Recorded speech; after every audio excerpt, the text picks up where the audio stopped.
With a population of more than 3 million, it's hard to imagine the number of people in Toronto that feel lonely. We may be surrounded by people, but it seems we're lacking in real human interactions. That's according to a new report that ranked our city as one of the loneliest in the country. CTV's Sean Leathong reports.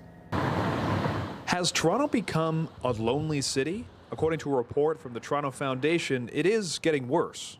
In their annual 2023 Vital Signs report, 37% of respondents report feeling lonely 3 to 4 times per week. 44% of high school students say they frequently feel lonely.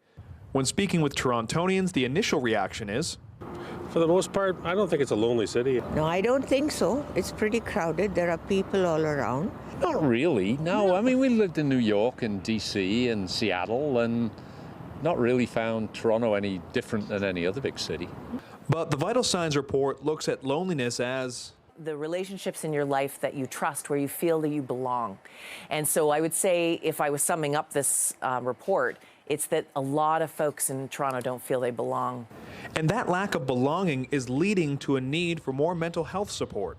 The increase in mental health issues and loneliness are completely connected to the fact that people are stepping back. When asking about the idea of having stepped back, many say social interaction just hasn't been the same since the pandemic. You know, for 2 years we had nothing else to do but to isolate, right? And I think that's a hard habit to break. I don't think we're going out as much or seeing as many friends as we did. The report also finding that as people have become less engaged, they're becoming less generous, with charities having a drop in their revenue, also a drop in the amount of volunteer hours, as many people are focusing on what they're seeing as tough economic times.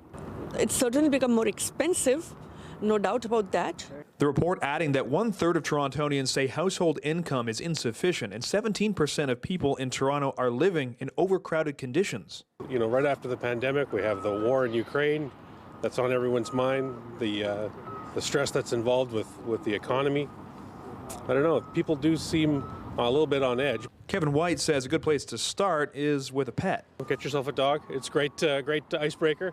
As we hope to become a community more connected.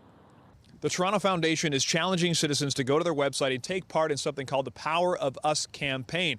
The hope is that people will become re-engaged in their community over the next 150 days and help make people feel a little less lonely. Sean Leathong, CTV News.